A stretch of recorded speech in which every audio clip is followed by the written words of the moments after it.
আসসালামু আলাইকুম রহমতুল্লাহি ওয়া বারাকাতুহু। তো বন্ধুরা সবাই কেমন আছেন? আশা করি সবাই ভালো আছেন। তো আজকে আমার কাজের প্লেস ছিল ব্রেস ব্রিজ এবং মেইনটেন, একসাথে দুইটা সিটি কভার করছি, যেটা আমার বাসা থেকে প্রায় 150 কিলোমিটার দূরে। ও সেহরি খেয়ে কাজে বের হয়েছি, ভাগ্যক্রমে আজকে ইফতারের আগেই বাসায় ফিরতেছি।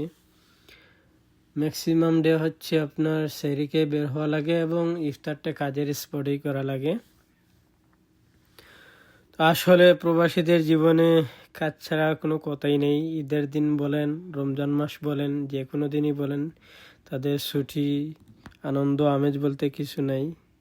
তাদের ইন্টেনশন একটাই, কাজ করা।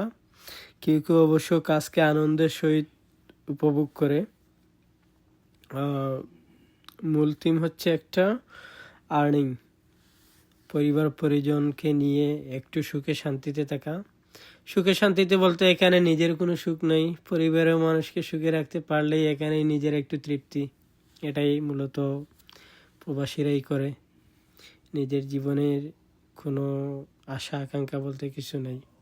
তো যাই হোক, আমি আজকে আসার পথে যখন দেখলাম যে সূর্যাস্ত, সূর্য একদম ডুবুডুবু অবস্থা, তখন দেখে খুব ভালো লাগলো। সিনারিটা আমার অনেক ভালো লাগলো, তাই মূলত ভিডিও করছি। তো আমি ব্রেস ব্রিজ থেকে চলে আসি হাইওয়ে 11 দইরা, যেখানে স্পিড লিমিট ছিল 110, 100, এক এক জায়গায় এক এক রকম স্পিড লিমিট। তো আমি 135 থেকে 40-এ টাইনা বাসায় চলে আসছিলাম। তারপর পাইলাম হাইওয়ে 40তে স্পিড লিমিট 100, 110 এরকমই। তো মোটামুটি আলহামদুলিল্লাহ ইফতারের 5 মিনিট পূর্বেই আমি বাসাতে পৌঁছাই এবং রাস্তা অনেকটা ফাঁকাও ছিল, বিধায় একটু ইজিলি টানা গেছে, গাড়ি দ্রুত টানতে পারছি। তো আজকে এই ভিডিও করা মূলত এই উদ্দেশ্যে যে সিনারিটা একটু ভালো লাগলো। আর রমজানের দিন আসলে কাজ করাটা অনেকটা কঠিন হয়ে যায়। সেহরি খাইয়া না ঘুমাইয়া কাজে বের হওয়া, এটা অনেকটা কষ্টের একটা বিষয়। আবার ইফতারের পরেই বাসায় আসা, সারাদিনের ক্লান্ত, এটা অনেকটা একটা কঠিন বিষয়।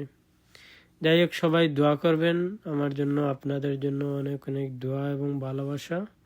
সবাই ভালো থাকেন, সুস্থ থাকেন। আসসালামু আলাইকুম।